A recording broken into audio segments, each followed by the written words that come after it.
it's officially solo podcast episode time, and I can't wait to tell you a bit more about Wonky Pot and the origins behind it.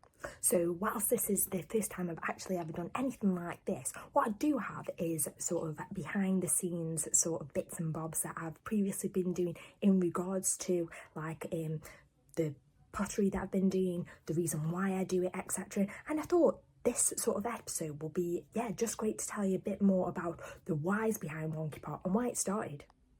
So really, it all came about when I kind of started to do workshops. Workshops are a great way to form conversations around not only the creativity that you are doing, but also bigger sort of issues. So I was speaking with a caregiver who came to one of the workshops, and it was just a drawing workshop, so it wasn't actually anything to do with pottery initially. And we just got talking, and it wasn't even actually about the creativity itself we were doing.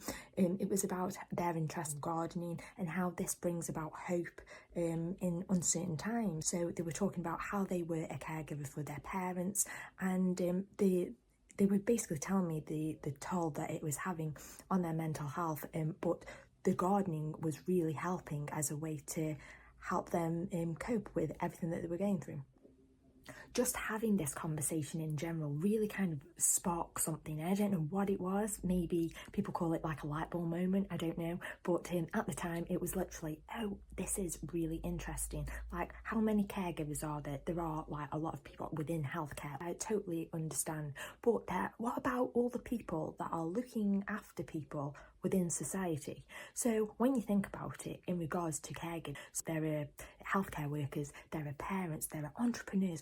Each and every individual are taking probably time out to look after others, not actually thinking about themselves in the process. And funnily enough, even though they will be helping other people, in the meantime, they're neglecting everything that's about them.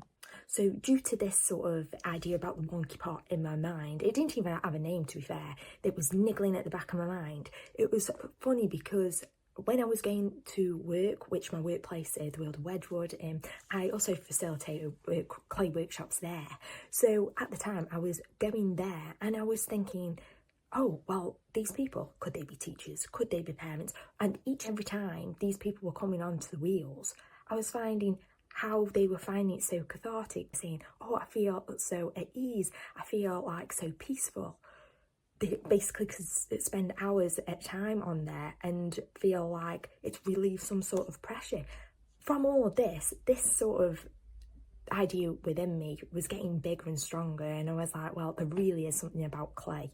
Now, the drawing aspect of workshops that I've previously done, I definitely think there is something with that to spark the conversation, but it's the clay I've found since that is really starting to kind of resonate more with people, because it is so cathartic, it is so meditative. I find when you go on the wheel, it is like, it's just one of those things, hours just pass away and it goes so fast. Whilst not everybody will be creative in society, what's funny is that when people kind of stand back from the wheel going, I'm never going to be able to do anything like that, and then they actually find confidence within themselves as they go through the process. Clay isn't about being like the best, being so quick, being like, you're never going to learn it overnight. There's always stuff to learn, and I feel like just that feel of clay, its sensory aspect is something that really helps people to unwind.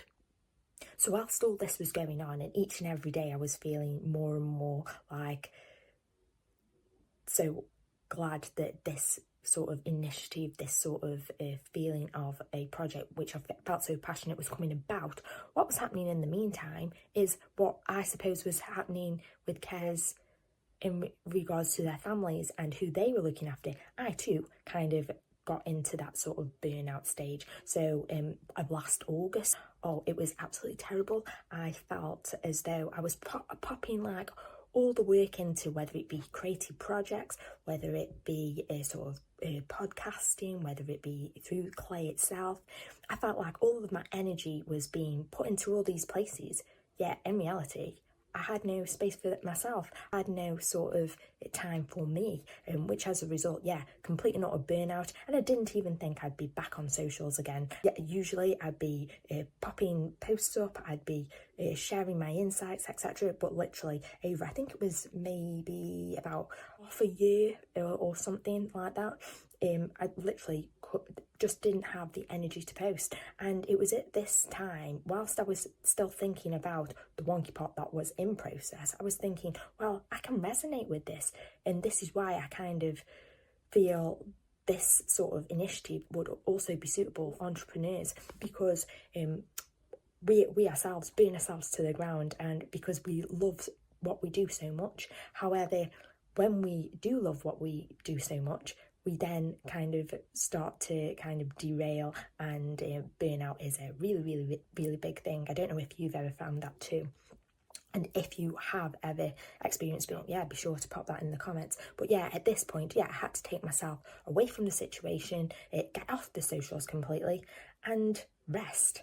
Now, for me, rest isn't one of those things that I like to do lightly. Like, of course, we need the rest, and I suppose there's different types of rest. For me, having just sit and do nothing, it was just like really making me agitated. But in the back of my mind, I still had Wonky Pot kind of going about in my mind. I also thought, I need to now get back on the podcast and need to do this. But all in all, if we don't take time out for ourselves, then we'll never reach the potential that we want ourselves to be.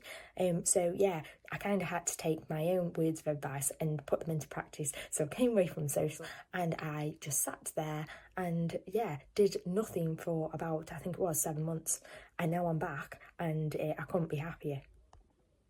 So now that I'm back, it's great because I've been able to take all of that time and energy and all those thoughts I have had and actually put them into practice. So basically, on the 8th of May, I did a little launch where I got all those people that had been like sort of supporting posts, enjoying the content, resonating with the stories that I was sharing in relation to caregiving, all that it's about, and burnout and overwhelm even. It was great to see people who, some I've known for quite a while, some people I'd only just recently connected with, but they also felt the same way. It was just great to bring all these people into one place and to just have a go of clay to see what happens. Like, for me, it's never about the I suppose, perfection. It's about the process of doing and how it makes people feel. So as you are watching this video, you might even see clips of the Wonky Pot, actually, in the launch video, should I say, and yeah, see what you think. It's about kind of getting, building the confidence within yourself to celebrate the stories of you and all that you're about as a caregiver. It's then to be able to build a community of caregivers to advocate for the wider caregiving community. So as time goes on, I'm hoping all the little pots will end up on Instagram, and we'll just have a wall of pots with all the different stories in relation to caregiving, and with that, build that sort of community on there too, because yeah, you can have a physical space, but some of those people might not come back every week. It might be every so often.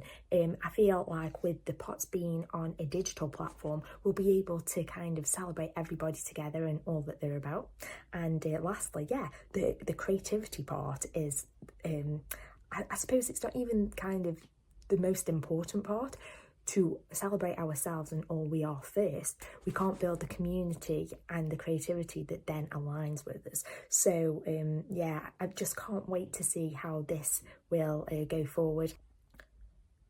And just over this last month, in fact, I've had some great conversations with caregiving organisations, so I can't wait to see how their experiences can be told through clay, and how we hopefully can make a difference one pot at a time.